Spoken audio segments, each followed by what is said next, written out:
Amen. Praise God. Ang dami natin. Ayun, isang mapagpalang umaga po sa bawat isa. Ayan, so good morning po, Nay. Ayan, Happy New Year. Advance Happy New Year po. Tayo po ay dadako na sa ating Sunday Bites. Ang ating last Sunday Bites for year 2023. Ayan, so let's pray po muna.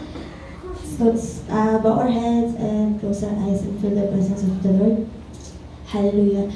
Thank you, Lord God, sa napakagandang umaga nito, Lord God. Salamat, Lord God, sa buong taon, Panginoon, inyong pinaranas, Lord God, ang grasya niyo, Lord God, ang pagmamahal niyo, Panginoon, sa bawat isa.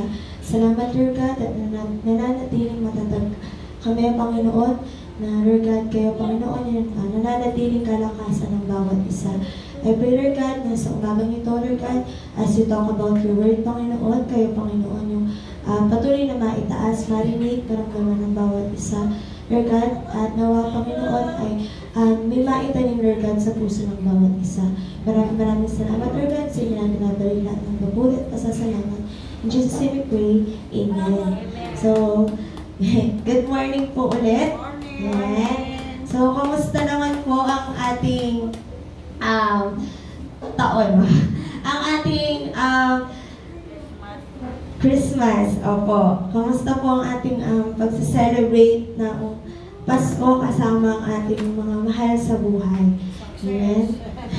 Masaya po ba? Masaya, success. Amen? Masaya po si Nanay. Ayan. So, ngayon po sa huling linggo ng taong ito. Amen? So, sino po ba dito ang blessed and happy dahil narito siya, malakas, walang sakit, at patuloy na pinapalakas ng Panginoon. Amen? Amen. Sa araw na to, amen, so we are blessed na narito tayo, malakas, walang sakit, amen, buo, kasama natin ang ating pamilya na sasalubong sa bagong taon. At sa araw na to, sa huling araw ng taong ito, amen, the Lord is happy, amen. Masaya ang Panginoon, nagagalak siya dahil tayo ay naririto, imbis na tayo ay nasa labas. Amen. Inaalay natin ang huling araw na to para sa Kanya, para pasalamatan siya sa buong taon na nagdaan. Amen. So, sa umagang ito, I would like to share po yung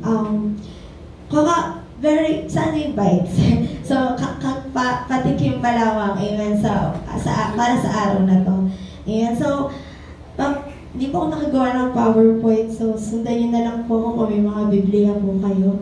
Amen. So, ang aking title po para sa umagang ito, amen. Sino nang nakapanood? Walang mga youth? So, ayan. Sino na nakapanood or nakakakita? Ayan, sobrang trending to sa Facebook ngayon. Ayan, ang moving rewind. Oh my God. Ako lang pala. Ayan, so, dahil mga walang kabataan dito, walang masyadong makaka-relate sa movie na to.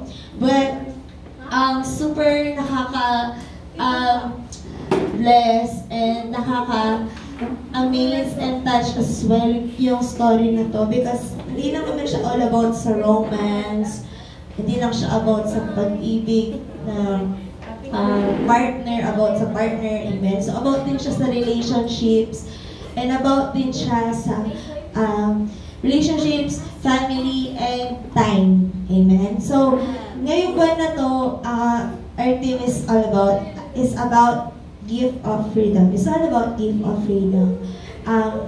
Regalo ng Panginoon kung saan tayo ay pinalaya, amen. So, maraming mga aspeto sa buhay kung saan pwede nating i-relate yung salitang freedom. Sobrang lawak niya. It might be, unang-una, freedom, pinalaya tayo sa ating kasalanan through Jesus Christ. Amen? So, freedom, when it comes sa freedom of choice sa buhay, binigyan niya tayo ng freedom na mamili kung ano ang tama at mali. Freedom kung saan binigyan niya rin tayo ng kalayaan mamuhay. Even kung ano yung gusto mong gawin. Kung gusto mong maging doktor or whatever sa mga kabataan, freedom of choice kung ano man yung gusto mong maging paglaki mo sa career. So maraming sinasakupan ang salitang freedom. Para sa umagang ito, ating balikan kung ano yung mga freedom of choices or freedom of kalayaan na binigay ng Panginoon sa atin sa taong ito, sa taong 2023. Kung papipiliin ka na gusto mong balikan sa taong ito, balik-balikan. Amen? Ano yun at bakit? Ako, I would like to share din yung gusto kong balik-balikan pag naaalala ko yung taong 2023. Ayun yung araw na yun. Nung araw ng preparation namin sa wedding. And sobrang na-amaze kami kay Lord kasi si Lord talaga yung kumilos mula umpisa hanggang sa matapos. Hindi siya naging madali, lalo na financially kasi di naman mura. Mura ang bilihin ngayon. So ano naman nating lahat kung gaano kamahal ang bilihin ngayon. So sobrang hindi siya madali when it comes financially. And sobrang pinahawakan namin yung pangako ng Panginoon na hindi niya kami iiwan at gagabayan niya kami throughout the way. So, gusto kong balik-balikan sa taong 2023 kung yung time na pinahawakan lang namin yung salita ng Panginoon and yung faith namin na magiging victorious yun at the end of the day. And hindi kami binigo ng Panginoon. Ginabayan niya kami mula umpisa hanggang sa matapos, hanggang sa ngayon. Bilang buhay mag-asawa. At sobrang nakaka-bless and ang sarap alalahanin yung mga moments na as I walk down the aisle, ayan, kung saan binigay or pinakita sa akin ng Panginoon kung gaano siya naging ka-faithful sa amin. And sobrang nakakaiyak kapag inaalala ko yung mga moments na yun. And kung kayo, amen, ano yung mga gusto niyong balik-balikan every time na naaalala niyo yung taong 2023? Ano yung mga regalo ng Panginoon na pinagkaloob niya sa'yo? It might be gift of freedom, forgiveness, amen, na pinalaya ka ng Panginoon sa hatred na meron ka, sa tao man yan, sa alaala man yan, amen, sa mga baggages na pinalaya ka ng Panginoon, ano yun? Amen? So, sabay-sabay nating i-rewind yung mga moments na kung saan ka pinalaya ng Panginoon at ano yung mga niregalo sa'yo ng Panginoon at patuloy niyang ibinibigay sa'yo. Amen? So, ayan, looking back sa mga nangyari or naranasan nating pagsubok or blessing na natanggap natin this year, what is the greatest gift did we receive from Him?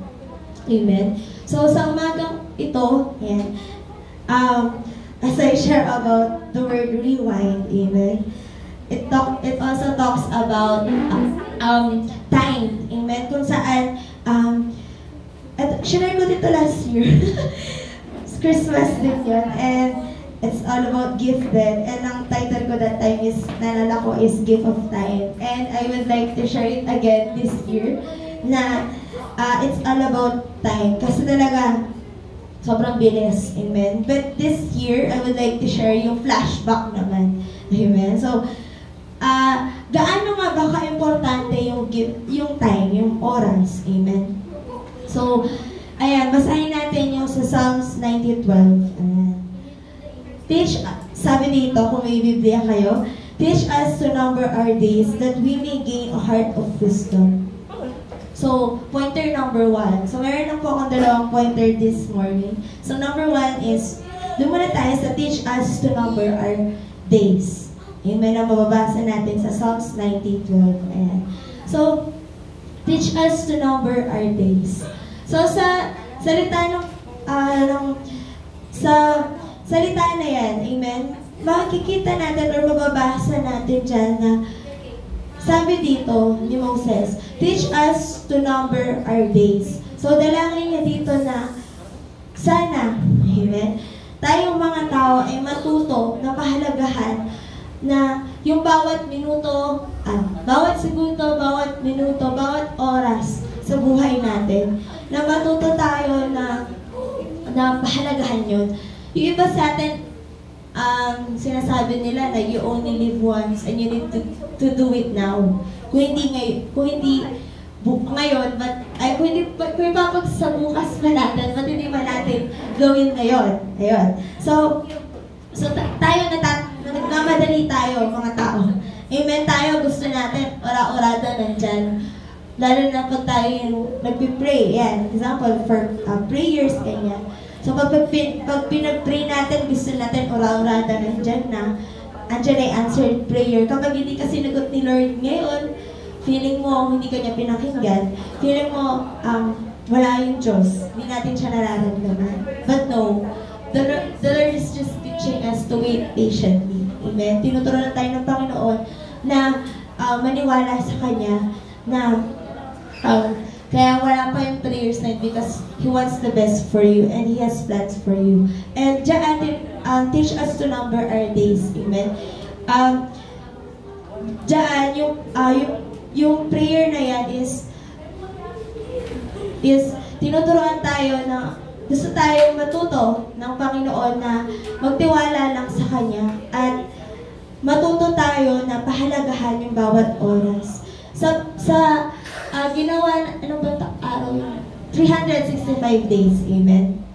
Sa 365 days sa buong taon, amen? Ano na ba yung natutunan mo? Ano na ba yung binago ng Panginoon sa'yo? Amen?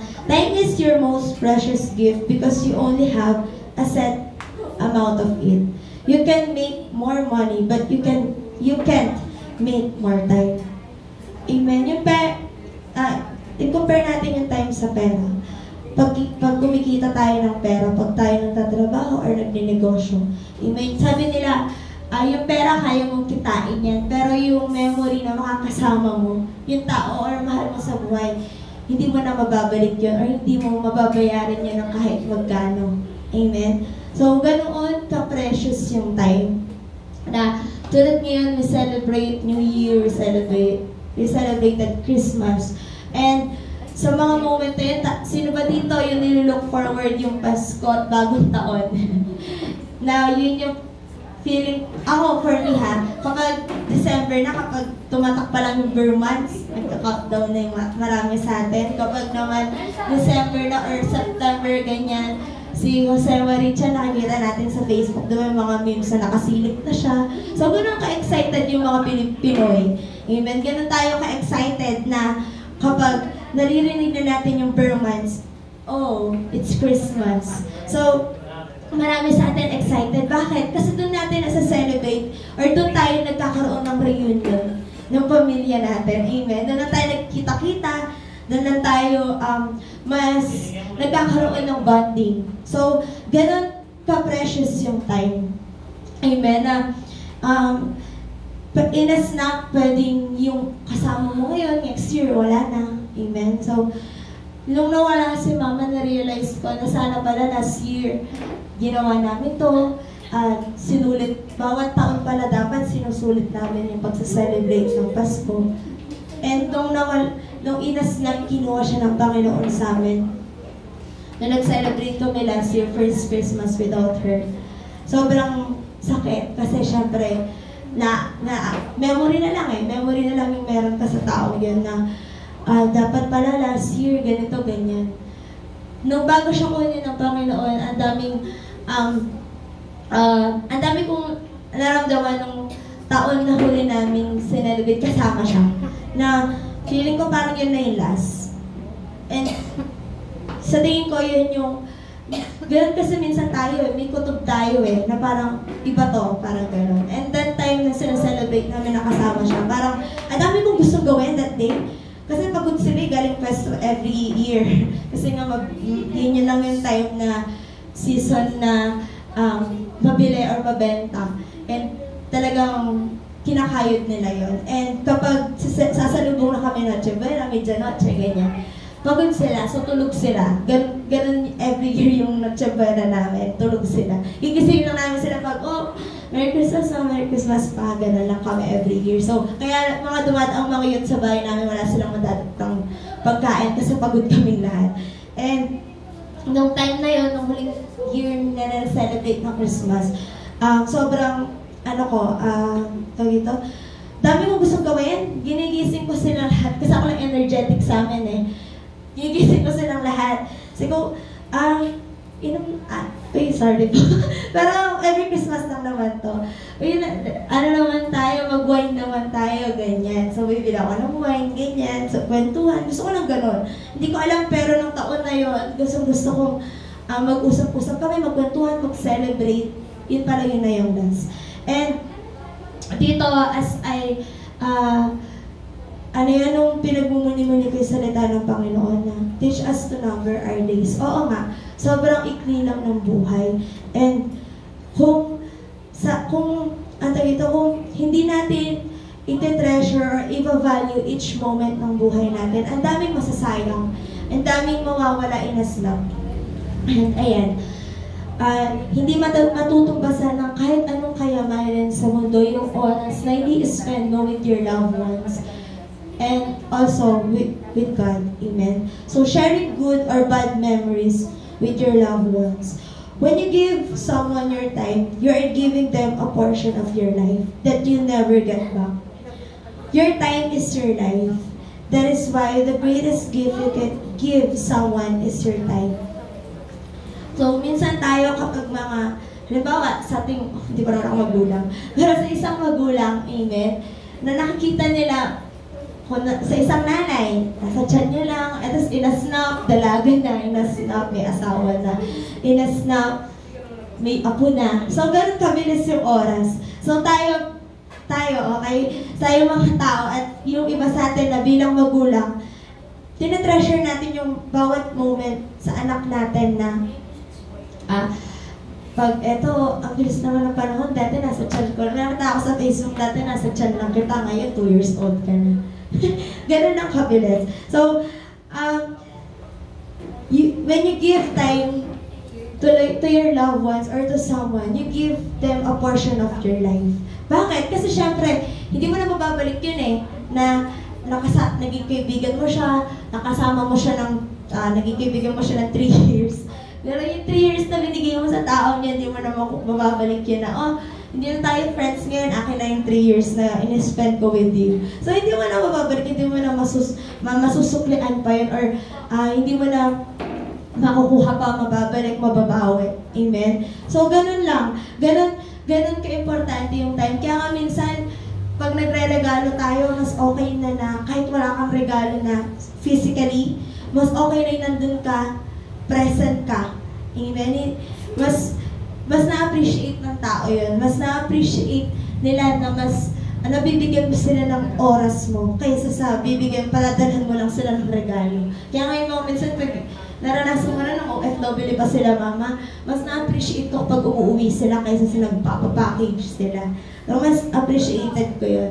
And lalo na sa Panginoon, di ba? Na mas na-appreciate ng Panginoon na nandyan ka. Mas na-appreciate ng Panginoon na you are there, present. Physically, mentally, spiritually present ka. Amen? Tulad ngayon that we celebrate or sasalubungin natin yung bagong taon na mamaya meron tayong evening service. Amen? So, mas na-appreciate ng Panginoon that you spend time with Him. Especially this coming year, kung nagkulang ka man ng time that you spend time with Him this year, may oras pa. May time ka pa na bumawin sa Kanya. May time ka pa na mas kilalanin pa siya, mas magkaroon pa ng relasyon sa Panginoon. At huwag nating hayaan na maging huli ang lahat. Amen? Na sinayang natin yung mga nagdaang taon, nagdaang buhay natin or edad natin na hindi tayo nakapag-serve. Sabi nga nila, sabi nga nila na, serve while you are young. Na habang bata ka pa, malakas ka pa, wala ka pang arthritis. Amen? Hindi pa malabo yung mata mo, pandinig mo, hindi pa ganun kahina. Amen? Mag-serve ka sa Panginoon. Huwag mong hayaan na kung kailan mahina ka na, hindi mo na mabigay yung best no energy. Hindi ka na ganun ka-energetic. Ayan, yung mabilis ka nang mapagod, dun ka lang mabawi sa Panginoon. Habang bata ka pa, serve. Serve, serve, serve. Amen? Number 2, that we may gain the heart of wisdom.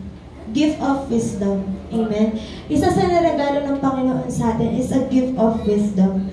The gift of freedom to choose right or wrong. Tulad nga ng sinabi ko po kanina na binigyan tayo ng Panginoon ng karunungan na mamili kung ano ang tama at mali. Amen? So, sa buong taon na to, amen, sa nagdaan pang mga taon, amen, nagkakaroon tayo minsan ng plano sa buhay natin na akala natin yun tama para sa atin. But, minsan, nadadapa tayo, amen, kasi doon natin nararanasan na i-correct ng Panginoon. So, kung nadadapa ka man, amen, it might be nasa tama ka or wrong choice pala yun. Maling daan pala yung dinaanan mo. Amen? Hinahayaan ng Panginoon na madapa tayo para matuto. Hindi para ulit-ulitin natin. Na alam natin na sa susunod, hindi mali to, hindi to tama. Amen? I hope na next year, amen, hindi lang tayo tumanda. Hindi lang tayo tatanda. Amen? Hindi lang madadagdagan ng isang taon yung age natin. Kundi, we will not just be older, but we will be older and wiser. Amen? Mas magiging wise tayo sa bawat desisyon natin sa buhay. Mas magiging wise tayo sa pagsaserve sa Panginoon. Mas magiging wise tayo bilang isang Kristiyano. Amen? Sabi nga dito sa Exodus 33:12, teach me your way so I may know you and continue to find favor with you. Amen? So, magpaturo tayo sa Panginoon na yung ways niya masunod, hindi yung ways natin. Amen? Yung kagustuhan niya para sa atin, para tayo mas matuto, mas mag-grow. Amen? Na matured siya para hindi bilang isang immature Christian. Amen? The gift of wisdom helps us to learn or to know Him more. Kaya tayo binigyan ng karunungan ng Panginoon. Hindi lang para sa decision making. Amen? Binigyan din tayo ng wisdom ng Panginoon para aralin yung salita niya. At para mas magkaroon tayo ng deeper relationship as we know more about Him. Amen? It gives us a heart where we want to be more passionate in knowing Him. And that's the heart of wisdom. Amen? Sabi sa Psalms 90:14, satisfy us in the morning with your unfailing love, that we may sing for joy and be glad all our days. Amen? So, hayaan natin na sa darating na taon, si Lord lang yung magsasatisfy sa'yo. Amen? With His unfailing love, na in every day ng buhay natin, na sa darating na taon na to, na araw-araw, amen, kung hindi man si Lord yung nag-satisfy sa atin this year, hayaan natin na sa susunod na taon, si Lord yung mag-satisfy sa atin. Amen? That we may sing for joy and be glad all our days. Amen? Let us help each other to spread the gospel. And let's continually serve Him this year. Sabihin natin sa sarili natin na sa darating na taon na to, I will serve the Lord. Amen? I will continually serve the Lord with all my heart and with all my strength. With all our understanding and wisdom, we will serve the Lord. Sabi sa Joshua 24:15, amen? But as for me and my household, highlight natin to, we will serve the Lord. Isama natin yung mga mahal natin sa buhay sa pagsaserve sa Panginoon. Huwag lang natin hayaan na tayo lang yung maliligtas. Amen? Kung sa taong to hindi natin sinasama, huwag tayong susuko. Let's continually pray and serve as well. Na Sa darating na taon na to, kasama ko na yung buong pamilya ko. Amen? Makakilala na yung buong pamilya ko. Sa taong darating, hindi lang ako, kundi pati yung pamilya ko. At sa susunod na mga henerasyon. Amen? In our conclusion, amen, our earthly lives will not last long. And we need wisdom to prepare for what follows. Amen? Dito sa buhay natin, hindi natin alam kung hanggang kailan lang tayo. Parang medyo mabigat, pero oo, hindi natin alam kung hanggang kailan tayo. Inas lang, pwedeng bawiin ni Lord kung anong meron ka sa ngayon. Hindi natin alam kung sa bukas, ganyan. Ganyan pa ba tayo? Malakas pa ba tayo? Amen. Hindi natin alam kung hanggang kailan yung mga bagay na meron tayo at yung mga bagay yung mga bagay na meron tayo at yung mga bagay na darating pa, hindi natin alam kung kailan darating or kung hanggang kailan lang. Kaya, we need to live each day, amen, na nagpapaturo sa Panginoon, na nandun at naaayon sa will ng Panginoon. At we need to live each day that we have that heart of wisdom na nagpapaturo sa Panginoon at nagpapakorek sa Panginoon. We need wisdom to prepare for what follows. And that wisdom na mahanap mo lamang o matatagpuan mo lamang sa presensya ng Panginoon. Amen? So, as I close, ayan, I would like to share po yung story na sa parable of the rich. Ayan. So, the parable of the rich fool. So, sa mga nakakaalam na, yan, samahan niyo po ako. Someone in the crowd said to him, "Teacher, tell my brother to divide the inheritance with me." And Jesus replied, "Man who appointed me a judge or an arbiter between you?" Then he said to them, "Watch out. Be on your guard against all kinds of greed. Life does not consist in an abundance of possessions." 16. And he told them this parable. The ground of a certain rich man yielded an abundant harvest. He thought to himself, "What shall I do? I have